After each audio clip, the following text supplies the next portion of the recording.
حالت احرام میں محرم کے لیے حلال جانور کا شکار منع ہے. حلال جانور حلال ہے.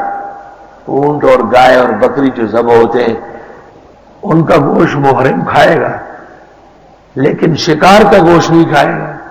کیا مطلب ہے؟ شکار کسی اور نے کر لیا؟ نہیں، حالت احرام میں حدود حرم میں جو شکار ہوگا وہ منع ہے. اور خود محرم کے لیے باہر جا کے بھی شکار منع ہے.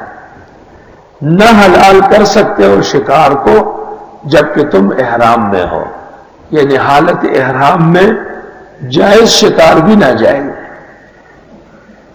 حدیث میں ہے کہ ایک صحابی نے شکار کے پیچھے لگ گیا. صحابہ محرم تھے، ان سے کہا ناولونی سعودی، یہ میرا بیٹ تو دو. انہوں نے کہا نہ. جب شکار ہو گیا آ کے ان کو دینا چاہا، نبی کریم صلی اللہ علیہ وسلم سے پوچھا آپ نے محرمین سے کہا تم نے مدد کی؟ نہیں. تم نے سمجھایا؟ نہیں. تم نے ساتھ شکار کیا؟ فلکم حلال، کھاؤ. وجعلوا لی فیہ سہما، مجھے بھی اس کا کوئی بچا ہوا گوشت دے دو.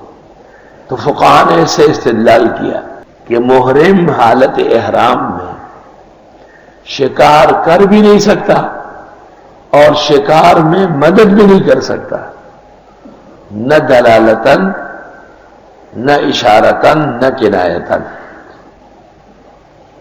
دلالت انظروا الی الغزالہ، دیکھو وہ ہرنی جا رہی ہے، یہ اشارہ ہے.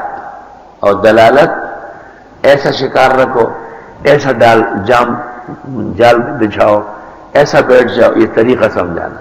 دونوں غلط. یہ بھی نہیں کر سکتا، وہ بھی نہیں، نہ خود شکار کر سکتا.